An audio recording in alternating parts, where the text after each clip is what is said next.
Olá, tudo bem? Hoje eu quero falar um pouquinho sobre esse carinha aqui, ó. Esse aqui é o dicamba, é um herbicida de ação hormonal, ou seja, ele é um mimetizador de auxina. Está começando a aumentar a quantidade de produtores que estão usando esse produto. É um produto muito eficiente, mas ele é problemático em relação à contaminação ambiental, problemas de deriva. Então eu queria falar alguns aspectos de segurança dele e de eficácia agronômica. Bom, como eu disse, ele é um mimetizador de auxina e ele faz parte de um grupo de herbicidas bastante particular, né? Você pode ver aí os parentes mais famosos dele. Então você tem o 2,4-D, o picloram, o triclopir, agora mais recentemente o aloxifene, né, que é o Paxil, e você tem também o dicamba. Então assim, desse grupo de herbicidas, o parente mais famoso de longe é o 2,4-D. Tá? Então assim, tem aqueles problemas sérios de contaminação por deriva. Depois você tem o triclopir. Eu diria que o triclopir é o mais perigoso depois do dicamba. Então o dicamba é o mais perigoso, depois é o triclopir. O triclopir, há uns 3 anos atrás, aqui no norte do Paraná, ocorreu um problema de deriva. Na verdade, foi uma aplicação durante um período que estava muito quente, com uma umidade relativa muito baixa. Os produtores estavam precisando fazer a dessecação para o plantio. Em razão da seca que estava tendo, eles decidiram aplicar esse produto durante esse período climático desfavorável. E deu um problema muito sério aqui. Tá? Tinha uns probleminhas também de bula, né, que não traziam certas informações de segurança. Mas, enfim, foi um problema de aplicação. Tá? E as empresas que estão fabricando as marcas comerciais com o princípio ativo de dicamba estão tendo uma série de precauções em relação a esse produto para que não ocorra a mesma coisa. Né? Então, assim, se você pegar, depois desse problema que teve com o triclopir aqui no norte do estado, a quantidade de venda para a soja praticamente é zero hoje. Então, assim, matou um produto que é uma ferramenta importante no controle de plantas daninhas, que matou em razão da má utilização. Eles estão tentando evitar que isso aconteça com o dicamba. Bom, hoje no Brasil existem 9 marcas comerciais que estão registradas no Ministério da Agricultura, de 3 empresas. Então você tem 3 produtos da BASF, 2 produtos da Monsanto e 4 produtos da Rainbow. Aparentemente esses produtos da Rainbow não estão sendo produzidos hoje. Tá? Então assim, eu não posso falar muito sobre eles. E eles têm um problema um pouco sério aí de bula. 3 produtos deles têm uns problemas assim, a gente já vai ver. Tá? Mas basicamente o que eu vou fazer? Eu vou dar uma analisada nessas bulas desses produtos, para ver o que eles têm de comum em relação a precauções, e vamos assim, tentar ser conservador na aplicação, para que a gente consiga ter uma aplicação segura, né, e com alta eficácia agronômica. Então assim, a ideia da aplicação do produto é sempre que o produto funcione. Né? Bom, aqui eu tenho umas informações das bulas desses produtos. E assim, basicamente, todos os produtos da BASF e da Monsanto, eles indicam gotas extremamente grossas a ultra grossas, né? Exatamente para evitar esse problema de deriva. Né? Um produto hormonal altamente eficiente e qualquer quantidade, por mínima que seja, vai causar algum tipo de sintoma em lavouras vizinhas se houver esse contato. Tá? A taxa de aplicação de 100 a 150 litros por hectare, nada absurdo. Né? Se você quiser trabalhar com taxas menores, de 100 litros por alqueire e 150 litros por alqueire, a gente vai discutir um pouquinho sobre isso, para que você não tenha a perda da eficácia agronômica. E todos eles indicam algum adjuvante que tenha a ação de redução de volatilização e de redução de deriva. Tá? Deixa eu fazer uma observação em relação a adjuvantes. O problema dos adjuvantes, eles não têm registro no Ministério da Agricultura, não é uma atividade regulamentada. Né? Então, assim, qualquer pessoa pode fabricar um adjuvante, qualquer um, sem registro, sem controle, enfim, não existe regra para isso. Tá? E as empresas fazem os seus testes, né, de eficácia. Então, assim, se ele tem uma ação de redução de deriva, quanto que ele reduz a deriva? As empresas têm essas informações. Mas, assim, os órgãos públicos não têm. E, até onde eu saiba, não existe em nenhum lugar alguma forma de você verificar essas informações compiladas. Então, quando você compra um adjuvante, você acredita no vendedor. Então, isso é sempre meio problemático, né? Mas será que esse produto funciona mesmo ou não? Então, quando as empresas fazem a recomendação para uso de um adjuvante e não indicam qual adjuvante, assim, fica a critério do produtor, do consumidor desse agrotóxico, decidir tomar essa decisão. Né? A Monsanto, ela fez um esquema diferente, que eu achei bastante interessante, para assegurar a eficácia agronômica e a segurança, né, nessas aplicações. Ela registrou uma marca própria. Então, assim, ela homologou uma marca, fez testes, imagino que deve ter feito testes de uma série de produtos, e um desses produtos foi o melhor, e ela registrou essa marca. Tá? Então, assim, ela assegura que essa marca ela tem um grande poder de redução de volatilização e um grande poder de redução de deriva. Tá? Por que volatilização? Porque todas as gotas, todas as plantas de pulverização, mesmo as que produzem gotas extremamente grossas a ultra grossas, elas vão produzir algum percentual de gotas muito finas. E aí, dentro dessas gotas muito finas, as gotas muito finas é mais ou menos abaixo de 140 micra. Então, abaixo de 140 micras são gotas que dá para se considerar que são gotas com alta probabilidade de deriva. Tá? Então, a ideia de você reduzir essas gotas muito finas é para você reduzir a deriva. Então, ele tem essa característica de redução de deriva e também redução de volatilização, porque as gotas abaixo de 50 micras, elas tendem a evaporar antes de chegar no alvo. Tá? Então, dependendo da temperatura, principalmente temperatura e umidade relativa, essa gota, antes dela chegar no alvo, ela seca, e se ela seca, o produto que estava ali se comporta como um pó. Né? E aí ele vai para onde? Ele vai para qualquer canto. Tá? Então, isso é sempre um problema. Então, se você reduzir essa volatilização, a velocidade com que a gota seca, um percentual maior dessas gotas vai chegar no alvo. Tá? E o menor delas vai volatilizar. Os produtos da Rainbow, eu falei que tinha um problema aqui de bula. Veja aqui, 2 produtos aqui indicam a produção de gota fina e média. Ele não diz isso no texto da bula, mas ele indica 2 pontas de pulverização, e essas pontas de pulverização produzem gotas finas e médias. Esse outro produto, ela indica também uma ponta de pulverização que produz gota média para grossa. Então, assim, para esse produto, sob nenhuma hipótese você vai poder produzir gotas abaixo de extremamente grossa. Não dá, tá? Não dá. Esqueça isso, é impossível. Tá? Você fizer isso aqui, você está correndo um risco muito grande. Tá? Então, é um problema de bula aqui. Mas, como aparentemente esses produtos não estão sendo fabricados, então, assim, não é um grande problema hoje. Tá? Como eu tinha comentado, a Monsanto ela tem feito um trabalho de homologação. Então, ela homologou esse adjuvante e ela homologou também determinadas pontas de pulverização. Então, ela fez testes em várias pontas de pulverização e ela selecionou aquelas que ela considerou que são seguras para aplicação. Tá? Então, você entra nesse site aqui da plataforma Intacta 2 Extend e vai ter esses modelos de pontas de pulverização homologados que eu vou apresentar para vocês agora. Bom, essas são as pontas de pulverização que foram homologadas pela Monsanto. Então você tem 4 pontas da Ipro, uma da Magnojet e uma da Tijet. Quero apresentar algumas características dela, vantagens e desvantagens. Tá? Então você tem aqui uma ponta da própria Ipro, da John Deere, na verdade a John Deere, a marca da John Deere, mas a ponta da Ipro. Mesma coisa, a marca da Jacto, a marca da Stara, mas o produto é da Ipro. Esse produto da Stara, eu não consegui encontrar informações sobre o catálogo deles. Tá? Não encontrei esse catálogo em lugar nenhum. Tem informação sobre essa ponta no site deles, mas eles simplesmente dizem que essa ponta ela produz gota extremamente grossa e ultra grossa. Só.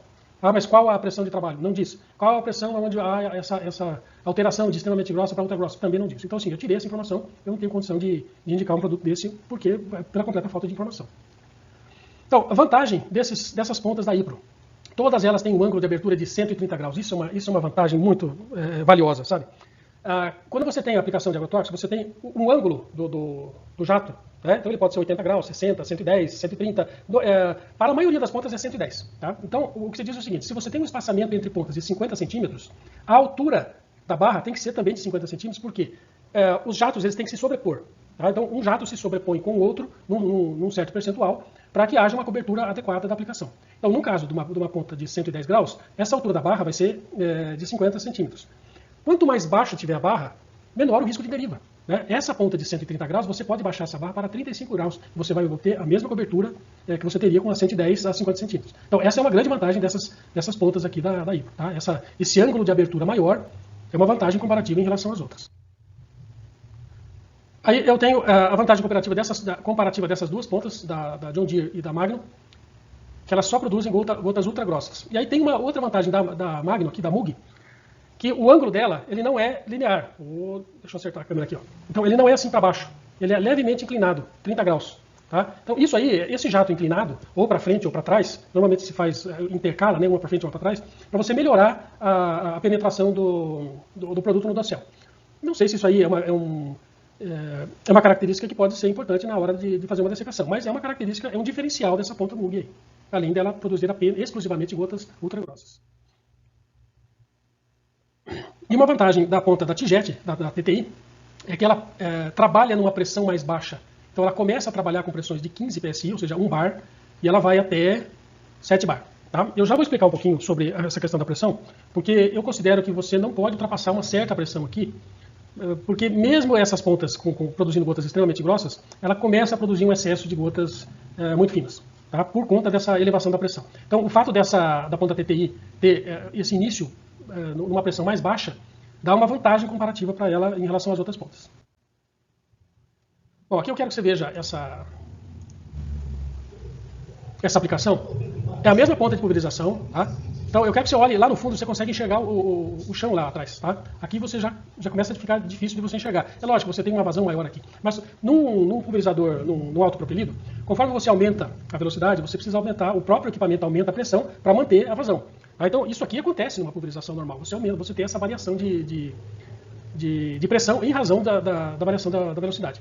Então, você veja que essa pressão de 60, você já começa a enxergar aqui nesse canto aqui, ó, você já começa a enxergar, sabe aquelas gotinhas muito finas que fazem uma volta assim e elas sobem, né? A gota que subiu, você perdeu ela, tá? Ela foi embora.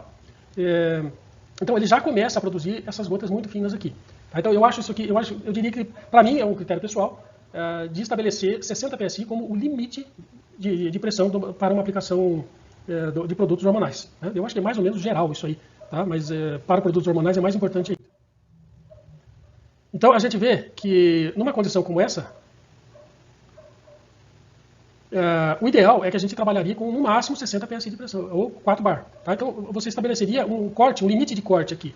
E aí entra aquela questão, veja como é importante você começar a trabalhar com uma pressão mais baixa, porque você tem uma margem de manobra maior aqui nessa ponta da TTI. Tá? Você tem pouca margem de manobra nas outras. Se você pegar essa JMD da JARC, por exemplo, ela começa a funcionar 3 bar. Como é que você vai conseguir fazer uma variação de velocidade tão baixa que a pressão fique entre 3 e 4 bar? Né? Então começa a complicar. Então são aspectos que você tem que pensar antes de comprar a ponta de pulverização. Porque depois comprou, acabou. Depois comprou, você não tem muito o que fazer. Tá? Você não tem muita margem de manobra. Então eu acho assim, você tem que pensar nessas coisas, saber o que define a pressão com que você trabalha é a taxa de aplicação e a velocidade, a faixa de velocidade com que você trabalha. Então se você vai fazer lá 120 litros por hectare e você anda de 7 a 10 km por hora, isso vai te dar uma faixa de pressão. Aí, com base nessa faixa de pressão, é que você vai escolher uma dessas pontas aí. Porque tem ponta que não vai se adequar à sua situação. Você vai escolher o modelo de ponta e a cor dela. Né? Então, o modelo é um desses modelos que estão aqui. E a cor dela é conforme essa variação de pressão.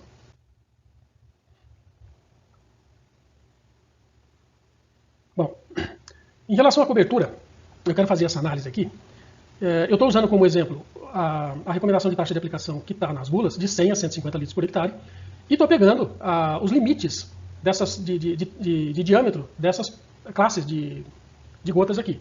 Então, gota extremamente grossa, ela vai de 515 até 680 quase, né? E a partir de 680, aí não tem mais limite para cima, ela produz gotas ultra grossas. Então, eu fiz uma simulação de gotas aqui que tenha exatamente esse diâmetro aqui, e o limite de 800 micras. Tá? Então, qual seria a cobertura se você fizer 100 litros por hectare? Então, você vai ter uma cobertura que varia de 1,9% até 2,9%. E a 150 litros por hectare, de 2,8% até 4,9%. Bom, o que a gente tem que se perguntar é o seguinte. O fabricante está dizendo que eu posso produzir gotas ultra grossas e com 100 litros por hectare que o produto vai funcionar. O fabricante está dizendo isso. Então, eu estou supondo que, se eu tiver uma cobertura de 1,9%, eu já consigo eficácia agronômica nessa minha aplicação. Tá? Eu estou supondo isso, é uma suposição bastante razoável, mas eu posso tentar ser, por exemplo, mais conservador. Eu quero pelo menos aí 2,5% de cobertura. Tá? Esse é um critério aí técnico que você vai ter que decidir para ter essa decisão de qual a taxa de aplicação que você vai. Bom, se eu estabelecer uma densidade de gotas específica de 40 gotas por centímetro quadrado, eu quero comprovar para vocês aqui que esse indicador de cobertura de gotas por centímetro quadrado não é um indicador muito bom. Tá? Então, se eu tiver 40 gotas por centímetro quadrado, essas gotas de 20 micra, eu vou ter uma cobertura de 1,3%. Aí eu preciso de um volume de cauda de 17 litros por hectare para obter essa cobertura. Se ao invés de 200 micras eu tiver 40 gotas de 400 micras, então agora eu tenho gotas grossas, eu vou obter 5% de cobertura, mas para obter essa cobertura eu preciso de 134 litros por hectare. Se ao contrário disso eu quiser gotas ultra grossas, que é o caso do dicamba, e eu utilizar como critério 40 gotas por centímetro quadrado, 40 gotas de 800 micras, eu vou ter uma cobertura de 20%, mas eu preciso de 1.000 litros por hectare. Ninguém vai aplicar 1.000 litros de calda por hectare, isso não vai acontecer. Tá? Então, veja que eu estabelecer como critério de indicador de cobertura gotas por centímetro quadrado não é um bom indicador. Bom, então eu estabeleci aqui uma cobertura de 1,3%, tá? como critério de cobertura para que eu obtenha eficácia agronômica. Então veja, se eu quero ter uma cobertura de 1,3% com gotas de 200 micras, eu vou precisar ter 40 gotas por centímetro quadrado e vou precisar de praticamente 17 litros por hectare. Se eu precisar com essa mesma cobertura com gotas de 400 micras, gotas grossas, eu vou precisar de 33 litros por hectare. E gotas ultragrossas eu vou precisar de 67 litros por hectare para obter 1,3% de cobertura. Tá? Então, a gente precisa fazer esse equilíbrio, né, entre o tamanho da gota que eu quero e com a taxa de aplicação. Então, uma taxa de aplicação de 67 litros por hectare seria, vamos dizer, o mínimo que eu preciso para obter essa cobertura de 1,3% produzindo gotas ultragrossas, que é o caso do dicamba. Então, veja que começa a ficar complicado eu pensar em trabalhar com taxas de aplicações menores, com taxas de aplicações de, por exemplo, 100 litros por alqueire. Tá? É possível utilizar taxas de aplicações mais baixas, de, por exemplo, 100 litros por alqueire, 150 litros por alqueire, que vai dar 42 litros por hectare ou 62 litros por hectare. É uma prática bastante comum, principalmente no Mato Grosso e tal, em áreas maiores, né? A gente vai discutir um pouquinho isso aqui. Se eu tiver uma cobertura mínima, se eu considerar uma cobertura mínima de 2 a 2,5%, essas são as taxas de aplicação que eu precisaria, ou seja, taxas teóricas, né? Para produzir gotas entre extremamente grossas até ultra grossas, até 800 micras. Tá? Dentro daquelas pontas de pulverização que eu mostrei, se você ficar numa pressão de até 60, você sempre vai produzir exclusivamente gotas ultra grossas. Então você vai estar dentro dessa faixa aqui. Tá? Então, se você quiser uma cobertura de 2,5%, você vai ter que trabalhar entre 115 e 134 litros por hectare, que está dentro da indicação da bula, de 100 a 150, está dentro da indicação da bula. Se você quiser tiver uma cobertura de 2%, uma cobertura menor, que aparentemente é suficiente para assegurar a eficácia agronômica do produto, você vai ter que ficar entre 90 a 110 litros por hectare. Tá? Então, dificilmente você vai conseguir fazer uma aplicação eficaz com 42 litros por hectare. Porém, se você tiver segurança no que você está fazendo e você utilizar, por exemplo, um adjuvante que tenha uma ação espalhante, se esse adjuvante, por exemplo, tiver uma ação espalhante de 5 vezes, tá? Você de 42 litros por hectare seria o equivalente a você estar aplicando praticamente 200 litros por hectare. Então, assim, você vai ter uma cobertura adequada. Tá? Agora, se isso vai assegurar a sua eficácia agronômica, você vai ter que tentar. Né? Eu não sei, eu não faria essa recomendação assim de pronto, né? Porque você foge daí das especificações da bula. Se o produto não funcionar, você não tem para que reclamar. Né? Mas, em tese, seria aí possível. Tá? Em relação a condições climáticas, isso aqui você tem que tomar cuidado. Tá? Porque quando a gente fala em volatilização de gota, são 3 aspectos assim que são determinantes. Então, a altura da barra de pulverização, mas você não tem muito o que fazer com isso. Né? Se você tem uma ponta com um ângulo de 110 graus, o ângulo do jato de 110 graus, a sua altura vai ser 50. Então você não tem muito o que fugir disso. Né? Você não vai trocar a sua barra de pulverização para uma barra que tenha a distância entre pontas de 35 centímetros. Você não vai fazer isso. Então, assim, é um aspecto que você não tem muito o que mexer. Mas você pode controlar, né? Monitorar a questão climática. Então, o que define se uma gota vai secar ou não é temperatura e umidade relativa do ar. Essa é a combinação dessas duas coisas. Tá? Você já está usando um adjuvante que tem essa ação redutora de volatilização, mas mesmo assim você tem que atentar para essas questões ambientais. Então, temperatura superior a 30 graus. Velocidade do vento entre 3 e 10 km por hora. Não aplique sem vento. Sem vento é pior do que se aplicar com vento forte. Tá? Porque você tem um fenômeno da inversão térmica, e aí um maior percentual dessas gotas vão acabar ficando em suspensão ali. Você vai perder esse produto e ele pode eventualmente causar um prejuízo aí para o vizinho. E umidade relativa do ar tem que ser superior a 55%. Tá? As bulas também recomendam que não pode haver uma chuva dentro de 4 horas depois da aplicação, porque senão o produto não vai ser absorvido pelas plantas. E todos eles fazem essa indicação de uma distância mínima de 50 metros até as culturas sensíveis. Tá? 50 metros é muita coisa. É muita coisa. Amigo, se você causou uma deriva superior a 50 metros, assim, você está com problemas seríssimos de aplicação. Seríssimos. Se você causou deriva acima de 20 metros, você já está com problemas seríssimos de aplicação. Seríssimos. Tá? Deriva, nunca pode acontecer uma coisa dessa. 50 metros seria, vamos dizer, uma deriva aceitável para uma aplicação aérea. Né? Onde você tem uma aplicação aérea, você está numa altura maior de aplicação e você precisa produzir gotas mais finas, porque senão você não tem cobertura suficiente. Tá? E eles dão algumas indicações aqui. Não aplicar na presença de orvalho, não aplicar na presença de inversão térmica, já falei sobre isso, não realizar aplicação noturna. Né? Eu não sei por que eles fizeram essa recomendação, mas dizem que não é para você fazer aplicação noturna. Tá? E as aplicações devem ocorrer a partir da primeira hora após o nascer do sol e 2 horas antes do pôr do sol. Deve ser em relação à absorção da planta, né? As características fisiológicas da planta. E para você fazer esse monitoramento aqui, você precisa ou de um equipamento, ou de um termohidroanemômetro, um equipamento que você anda com ele junto com o pulverizador, ou algum aplicativo onde você tenha estações meteorológicas próximas ali para você ter uma certa segurança dessas condições ambientais. Tá? Mas algum tipo de monitoramento você precisa ter. Bom, em relação à receita agronômica, e aqui é uma indicação para os agrônomos. Tá? Cuidado na hora de fazer a recomendação desse produto aí. Veja bem, as instruções específicas de uso que estão previstas na legislação, a legislação diz o seguinte, o artigo 66 do Decreto Federal 4074 de 2002. que ele indica a receita agronômica e quais as informações mínimas que essa receita tem que ter. Bom, aí a gente tem o seguinte, eu vou fazer aqui a definição de receita que está na legislação. A receita, ela tem dupla finalidade, ela é uma prescrição e uma orientação técnica. Então, o que é uma prescrição? Eu estou indicando que você compre um determinado produto numa certa quantidade num comerciante registrado. Então, esse comerciante, para ele vender para você, ele precisa dessa prescrição. É igual uma prescrição médica, igualzinho, funciona igual. Né? Você chega com a receita numa farmácia e aquela quantidade que está lá na receita é o que o cara tem autorização para te vender. Tá? Então, isso é prescrição. Só que, além disso, diferente de uma receita médica, a receita agronômica, ela é uma orientação técnica. Então, diz o seguinte, ela é uma orientação técnica para a utilização de agrotóxico. Então, se ela é uma orientação técnica, você tem que orientar como ele vai usar.